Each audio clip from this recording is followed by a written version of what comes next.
শুভেচ্ছা। স্বাগত সন্ধ্যার মাছরাঙা সংবাদের সঙ্গে আছি আমি ইবতিসাম নাসিমও। শুরুতেই গার্ডিয়ান লাইফ ইন্স্যুরেন্স সংবাদ শিরোনাম। প্রধান উপদেষ্টার সঙ্গে বৈঠকে জুলাই সনদের পূর্ণাঙ্গ বাস্তবায়ন ও তার ভিত্তিতে নির্বাচন চেয়েছে জামায়াতে ইসলামী।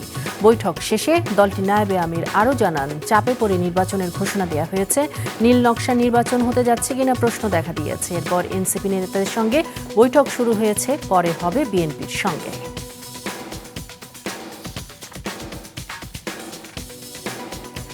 কোনো দল নানা শর্ত দিয়ে নির্বাচনকে বাধাগ্রস্ত করার চেষ্টা করছে বলেছেন বিএনপির ভারপ্রাপ্ত চেয়ারম্যান তারেক রহমান।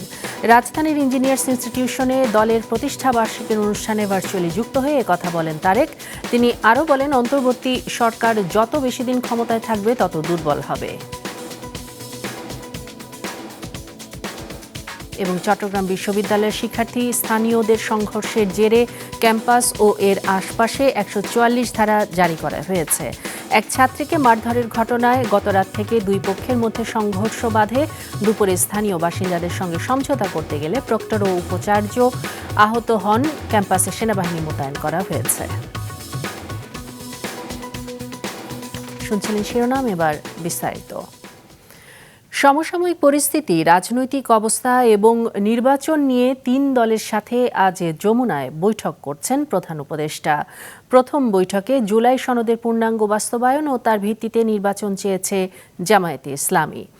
বৈঠক শেষে ব্রিফিংয়ে দলটির নায়েবে আমির ডক্টর আবদুল্লাহ মোহাম্মদ তাহের বলেন, ঐকমত্যে পৌঁছালেও জুলাই সনদ বাস্তবায়নে একটি দল বাধা দিচ্ছে। জুলাই সনদের ভিত্তিতে আগামী নির্বাচন হবে উল্লেখ করে তিনি বলেন, চাপে পড়ে নির্বাচনের ঘোষণা দেয়া হয়েছে। দেশ নীল নকশা নির্বাচনের দিকে যাচ্ছে কিনা তা নিয়ে জনমনে প্রশ্ন তৈরি হয়েছে। জুলাই সনদ বাস্তবায়নের জন্য প্রয়োজনে গণভোটের প্রস্তুতি নেওয়ার আহ্বান জানান তিনি। এখন এনসিপি নেতাদের সঙ্গে বৈঠক করছেন প্রধান উপদেষ্টা। 7:30টায় বিএনপির সাথে হবে। আমরা চার্টারের পূর্ণ বাস্তবায়ন চাই এবং এই চার্টারের ভিত্তিতে আগামী নির্বাচন হইতে হবে। বর্তমান সরকার এবং আরও কিছু দেশ বিদেশের শক্তি মিলে নির্বাচনকে সুষ্ঠু হওয়ার ক্ষেত্রে বাধা তৈরি করা চলেছে। একটি নীলনকশার নির্বাচনের দিকে আমরা যাচ্ছি কিনা সেই ব্যাপারে আমাদেরও প্রশ্ন তৈরি হয়েছে, জনমনেও প্রশ্ন তৈরি হয়েছে। কারণ হিসেবে আমরা বলেছি যে এই সরকার লন্ডনে গিয়ে নির্বাচনের তারিখ ঘোষণা একটি দলের সাথে বৈঠক করে এটা নজিরবিহীন ঘটনা এবং এতে করে তার নিরপেক্ষতা ক্ষুণ্ণ হয়েছে এবং একটি দলকে বেনিফিট দেওয়া হয়েছে মানুষের পারসেপশনের ক্ষেত্রে যে এই দলটি আগামী নির্বাচনে ভালো করবে। দর্শক, রাষ্ট্রীয় অতিথি ভবন যমুনা থেকে এখন সরাসরি যোগ দিচ্ছেন আমাদের সিনিয়র রিপোর্টার হাসনাইন তানভীর। তানভীর, জামায়াতের সাথে তো আসলে বৈঠক হয়েছে, এখন এনসিপির সাথে বৈঠক চলছে, আপনার কাছে কি আপডেট আছে?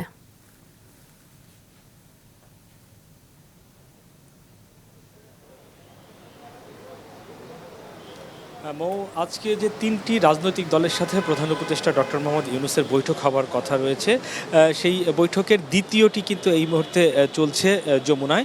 এনসিপির চারজন নেতৃবৃন্দ এসেছেন, তাদের সাথে তিনি বৈঠক করছেন। দেশের চলমান রাজনৈতিক পরিস্থিতি, সামনের যে নির্বাচন রয়েছে সহ সমসাময়িক বিভিন্ন ইস্যু নিয়ে এই বৈঠকটি অনুষ্ঠিত হচ্ছে এবং 7:30টার সময় দেওয়া হয়েছে বিএনপিকে এবং বিএনপির মহাসচিব মির্জা ফখরুল ইসলাম আলমগীরের নেতৃত্বে 8 সদস্যের একটি প্রতিনিধি দল তারা আসবেন, এসে এখানে বৈঠক করবেন, এমনটি আমরা জেনেছি।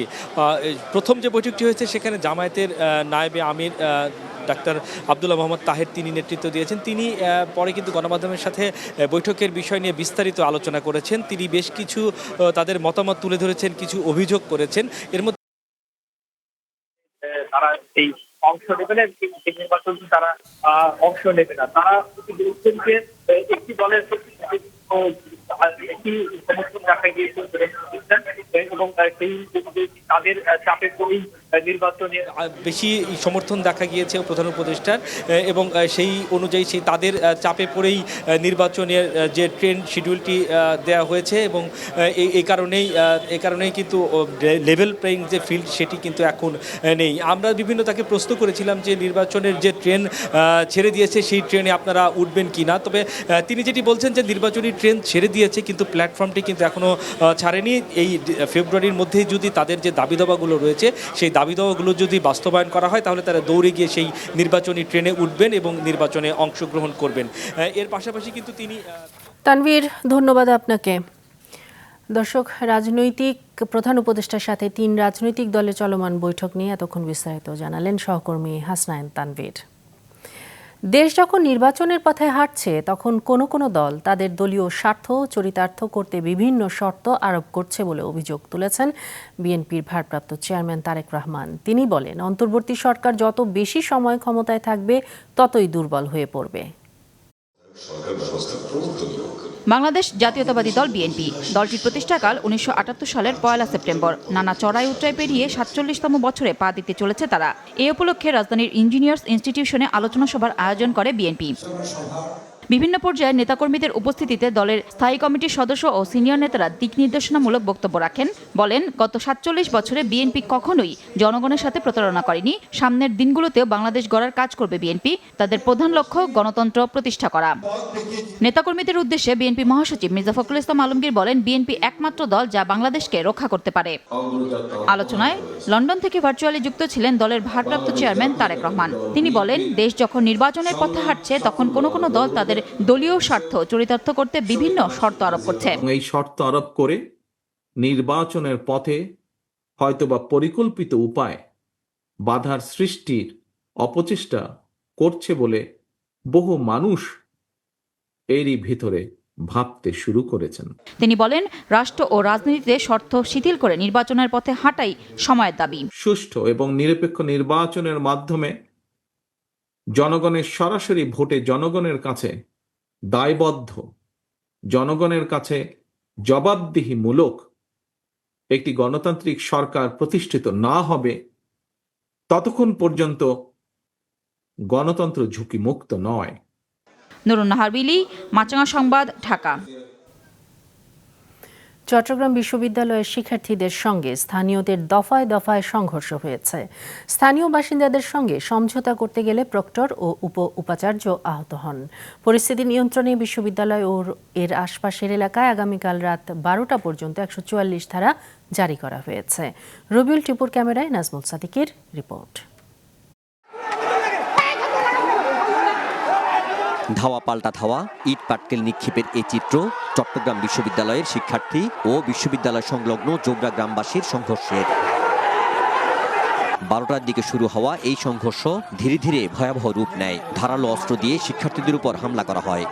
আজকে আবার তারা অবস্থান নেয়, তারা বাসায় আমাদের যে ছাত্রছাত্রীরা অবস্থান করছিল তাদেরকে জিম্মি করে আমাদেরকে এদিকে আসতে বাধ্য করে, তারপর তারা আমাদের উপর অতর্কিত অস্ত্রসহ আমদানি আমাদের উপর হামলা চালায়। 7টার সময় এখান থেকে গেছি, সেনাবাহিনী ধরলাম আর একটু পরে গেছে।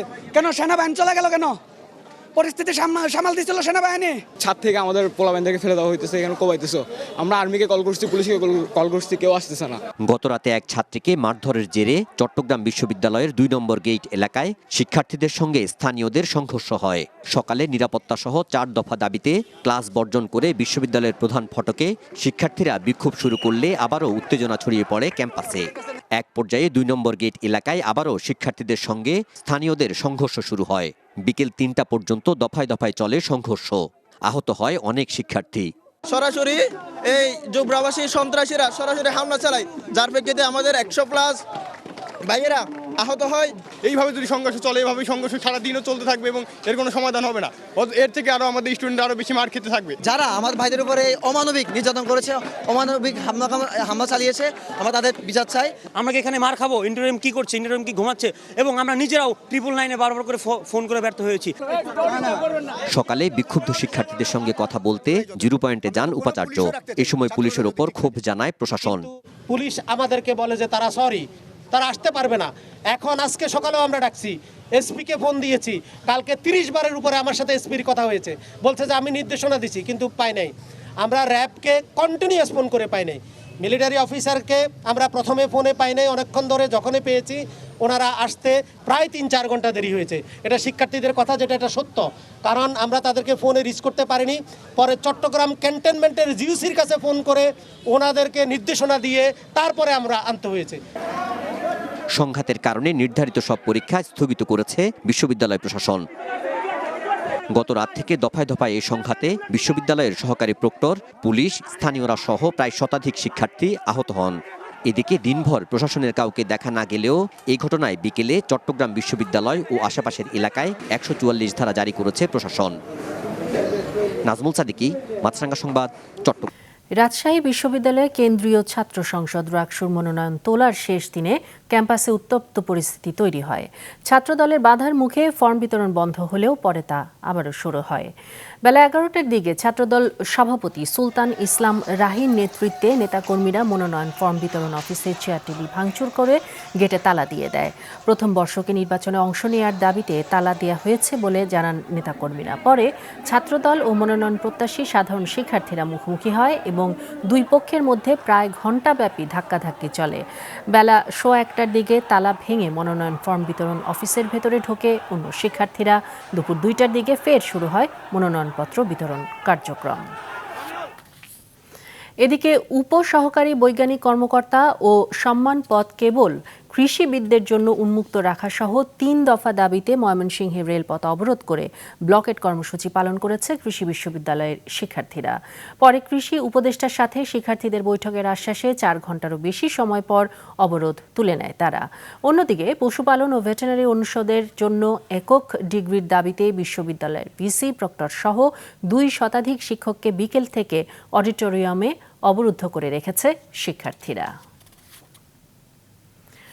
ঢাকা বিশ্ববিদ্যালয় কেন্দ্রীয় ছাত্র সংসদ ডাকসু ও হল সংসদ নির্বাচনের ৬ষ্ঠ দিনের মতো চলছে প্রচারণা। প্রার্থীরা শিক্ষার্থীদের কাছে নিজেদের জন্য চাচ্ছেন ভোট, দিচ্ছেন নানা প্রতিশ্রুতি। এদিকে নির্বাচনের জন্য ২১০টি বুথ বাড়ানোর সিদ্ধান্ত নিয়েছে নির্বাচন কমিশন। সকালে বিশ্ববিদ্যালয়ের চিফ রিটার্নিং কর্মকর্তার কার্যালয়ে এই সিদ্ধান্তের কথা জানান প্রধান নির্বাচন কমিশনার অধ্যাপক ডক্টর মোহাম্মদ জসিমউদ্দিন। সেক্ষেত্রে মোট বুথ সংখ্যা দাঁড়িয়েছে ৭১০টিতে। তবে বুথ সংখ্যা বাড়লেও বাড়েনি ভোট কেন্দ্র। পূর্ব ঘোষিত ৮টি কেন্দ্রেই ভোট হবে। বিজ্ঞপ্তিতে আরও জানানো হয় ৪ দিন ক্লাস পরীক্ষা বন্ধ ঘোষণা করেছে প্রশাসন। এদিকে নির্বাচনী পরিবেশ নিয়েও কোনো শঙ্কা নেই বলে জানান। যে সকল অভিযোগ এসেছে সেগুলো তদন্ত কমিটি গঠন করে ব্যবস্থা নেওয়া হচ্ছে। গত ২২শে আগস্ট ডাকসুর ভোট কেন্দ্রের তালিকা ঘোষণা করার পর থেকেই ভোট কেন্দ্র বাড়ানোর জন্য দাবি জানিয়ে আসছেন প্রার্থীরা। পূর্বের সিদ্ধান্ত মোতাবেক ৮টি কেন্দ্রে ভোটদান অনুষ্ঠিত হবে। বুথের সংখ্যা ৫০০ থেকে বাড়িয়ে ৭১০ নির্ধারণ করা হলো। ভোট গ্রহণের সময়সীমা ১ ঘন্টা বাড়িয়ে ৮টা থেকে বিরতিহীনভাবে ৪টা পর্যন্ত চলবে। এরপরে আমরা বলেছি বিকেল ৪টার ভিতরে কেউ যদি লাইনে থাকে আমাদের বাউন্ডারির ভিতরে, তারাও ভোট দিতে পারবে। বছরে দ্বিতীয়বারের মতন ভোটার তালিকা প্রকাশ করেছে নির্বাচন কমিশন। হালনাগাদ এই তালিকা অনুযায়ী বর্তমানে দেশে মোট ভোটার ১২,৬৩,৭৫০৪ জন। নির্বাচন কমিশন সচিবালয়ে জ্যেষ্ঠ সচিব আক্তার আহমেদ বিকেলে এ তালিকা প্রকাশ করে জানান, মোট ভোটারের মধ্যে পুরুষ ৬,৪১,৪৫৫ জন, নারী ৬,২২,০৫,৮১৯ জন এবং হিজড়া ভোটার ১,২৩০ জন। গত ১০ই আগস্ট প্রকাশিত খসড়া তালিকায় নতুন করে প্রায় ৪৬ লাখ ভোটার যোগ হয়েছে এবং ২১,৩৩,০০০ ভোটারের নাম বাদ দেওয়া হয়েছে। সচিব জানান, আগামী নভেম্বরে তৃতীয় দফায় হালনাগাদ করে চূড়ান্ত ভোটার তালিকা প্রকাশ করা হবে। ৩টা ভোটার তালিকা প্রকাশ করব এবং তার একটা ২রা মার্চ করেছি, একটা আজকে চূড়ান্ত করছি। এটার সম্পূরক তালিকাটা আমরা গত ১০ই আগস্ট আপনাদেরকে জানিয়েছিলাম। আর আরেকটা করব ৩১শে অক্টোবর পর্যন্ত সময় নিয়ে। Total voter ১২,৬৩,০৭,৫০৪। অবাধ ও সুষ্ঠু নির্বাচন নিয়ে বিএনপির সংশয় থাকলেও দলটির প্রত্যাশা বর্তমান নির্বাচন কমিশনের অধীনে একটি অংশগ্রহণমূলক নির্বাচন হবে। দুপুরে নির্বাচন কমিশনারদের সাথে বৈঠক শেষে একথা জানান দলের সিনিয়র যুগ্ম মহাসচিব রুহুল কবির রিজভী। একটা অবাধ সুষ্ঠু নির্বাচন এই মুহূর্তে করার জন্য সাংবিধানিক যে দায়িত্ব নির্বাচন কমিশন সংবিধান কর্তৃক প্রদত্ত হয়েছে সেই অনুযায়ী তাদের যে কাজগুলো সেই কাজগুলো তারা করে যাচ্ছেন। তো সেই ক্ষেত্রে এই মুহূর্তে যে দাবিগুলো গ্রহণ করে একটা অবাধ সুষ্ঠু নির্বাচন সম্পন্ন করা যায়, সেই কাজগুলি তারা করছেন এবং করতে সক্ষম হচ্ছেন বলে আমাদেরকে তারা জানিয়েছেন। বাংলাদেশ গণ অধিকার পরিষদের সভাপতি নুরুল হক নূরের শারীরিক অবস্থার কিছুটা উন্নতি হয়েছে। খুব দ্রুতই নূরকে কেবিনে দেওয়া সম্ভব হবে বলে জানিয়েছেন ঢাকা মেডিকেল কলেজ হাসপাতালের পরিচালক ব্রিগেডিয়ার জেনারেল মোহাম্মদ আসাদুজ্জামান। দুপুরে সাংবাদিকদের তিনি কথা বলেন। নূর এখন আশঙ্কামুক্ত জানান তিনি। এর একটু পরেই ঢাকা মেডিকেলের জরুরি বিভাগের সামনে গণ অধিকার পরিষদের সাধারণ সম্পাদক রাশেদ খান বলেন, দেশে নূরের চিকিৎসায় নিরাপত্তা হুমকি রয়েছে। এদিকে নূরকে দেখতে সে স্থানীয় সরকার ও ক্রীড়া উপদেষ্টা আসিফ মাহমুদ সজীব ভুইয়া বলেন, নূরের উপর যারা হামলা করেছে তাদের শনাক্ত করতে তদন্ত কমিটি গঠন করা হবে। তিনি বলেন, জাতীয় পার্টির উপর ভর করে আওয়ামী লীগ নানা ষড়যন্ত্রে লিপ্ত হচ্ছে। আওয়ামী লীগের সময়েও এই ধরনের ঘটনা আসলে ঘটতে দেখিনি, যেটা দুঃখজনকভাবে হয়েছে। এবং সেই জায়গা থেকে অবশ্যই যেহেতু অন্তর্বর্তীকালীন সরকার দায়িত্বে আছে, যেই করুক না কেন এই দায়টা সরকারের উপর বর্তায় এবং সরকারকেই এটার সমাধান করতে হবে। আমরা মনে করছি বাংলাদেশে যে সকল চিকিৎসকরা রয়েছে তারা অবশ্যই দক্ষ, তারা অবশ্যই উন্নত মানের চিকিৎসা দিতে পারে, কিন্তু নানান ধরনের প্রশাসনিক জটিলতা রয়েছে। আমরা সন্দেহ করছি এইখানে চিকিৎসা হলে নুরুল হক নূরের নিরাপত্তা বিঘ্নিত হতে পারে। সারা দেশে স্কুল শিক্ষার্থীদের বিজ্ঞান চর্চা ও গবেষণায় উৎসাহী করতে বিজ্ঞান ভিত্তিক মাসিক পত্রিকা বিজ্ঞান চিন্তা ও বিকাশের উদ্যোগে শুরু হয়েছে বিকাশ বিজ্ঞান চিন্তা বিজ্ঞান উৎসবের তৃতীয় আসর। রাজধানীর Mirpur cantonment public school and college প্রাঙ্গণে এই আসরের উদ্বোধন করা হয়। উদ্বোধনী পূর্বে ঢাকার ১২০টির অধিক স্কুলের শিক্ষার্থীরা দলগতভাবে advance Mars rover, sustainable disaster risk রিডাকশনের মতো ১৫০ শতাধিক প্রকল্প উপস্থাপন করে। পরে সেরা ১৭টি প্রকল্পকে পুরস্কৃত করা হয়। প্রকল্প উপস্থাপনের পাশাপাশি শিক্ষার্থীরা বিজ্ঞান কুইজ পর্বেও অংশ নেয়। চট্টগ্রাম, রাজশাহী, খুলনা, বরিশাল, রংপুর ও সিলেট বিভাগে আঞ্চলিক পর্ব শেষে ঢাকায় জাতীয় পর্যায়ে চূড়ান্ত পর্বের মধ্য দিয়ে শেষ হবে এবারের বিজ্ঞান উৎসব। এবার আন্তর্জাতিক। পারস্পরিক বিশ্বাস, সম্মান ও সংবেদনশীলতার ভিত্তিতে চীনের সঙ্গে সম্পর্ক এগিয়ে নিতে ভারত প্রতিশ্রুতিবদ্ধ। চীনের প্রেসিডেন্ট শি জিনপিং এর সঙ্গে বৈঠকে বলেছেন ভারতের প্রধানমন্ত্রী নরেন্দ্র মোদী। অন্যদিকে জিনপিং বলেছেন, ভারত ও চীনের বন্ধুত্বপূর্ণ সম্পর্ক এবং প্রতিবেশী হিসেবে ভালো সম্পর্ক বজায় রাখা গুরুত্বপূর্ণ। রবিবার সাংহাই আঞ্চলিক নিরাপত্তা ব্লকের শীর্ষ সম্মেলনের সাইডলাইনে তারা সাক্ষাৎ করেন। মোদী ও রুশ প্রেসিডেন্ট ভ্লাদিমির পুতিন সহ ২০টিরও বেশি দেশের রাষ্ট্রপ্রধানরা সম্মেলনে যোগ দিচ্ছেন। এবার খেলার খবর। জয় দিয়ে মেয়েদের সাফ অনূর্ধ্ব ১৭ চ্যাম্পিয়নশিপের শেষটা রাঙিয়েছে বাংলাদেশ। ভারতকে হারিয়েছে তারা ৪-৩ গোলে। ভুটানে আসরের শেষ ম্যাচে দারুণ লড়ে জিতেছে বাংলাদেশের মেয়েরা। প্রথমার্ধেই পূর্ণিমা মার্মা ও আলপির গোলে ২-১ ব্যবধানে এগিয়েছিল লাল সবুজ দল। বিরতির পর সুরভি আকন্দ প্রীতি জোড়া গোল করেন। আসরে এটি প্রীতির ৭ম গোল। তবে জিতেও ভারতের কাছে শিরোপা হাতছাড়া করেছে বাংলাদেশ। ৬ ম্যাচে ১৩ পয়েন্ট সংগ্রহ বাংলাদেশের, সমান ম্যাচে ১৫ পয়েন্ট পেয়ে চ্যাম্পিয়ন ভারত।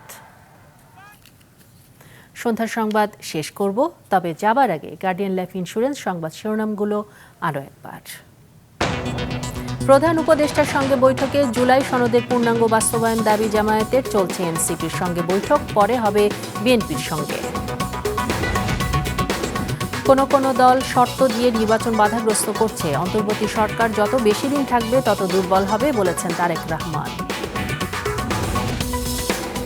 এবং চট্টগ্রাম বিশ্ববিদ্যালয়ের শিক্ষার্থী স্থানীয়দের সংঘর্ষের জেরে ক্যাম্পাস ও এর আশপাশে ১৪৪ ধারা জারি, প্রক্টর সহ শতাধিক আহত।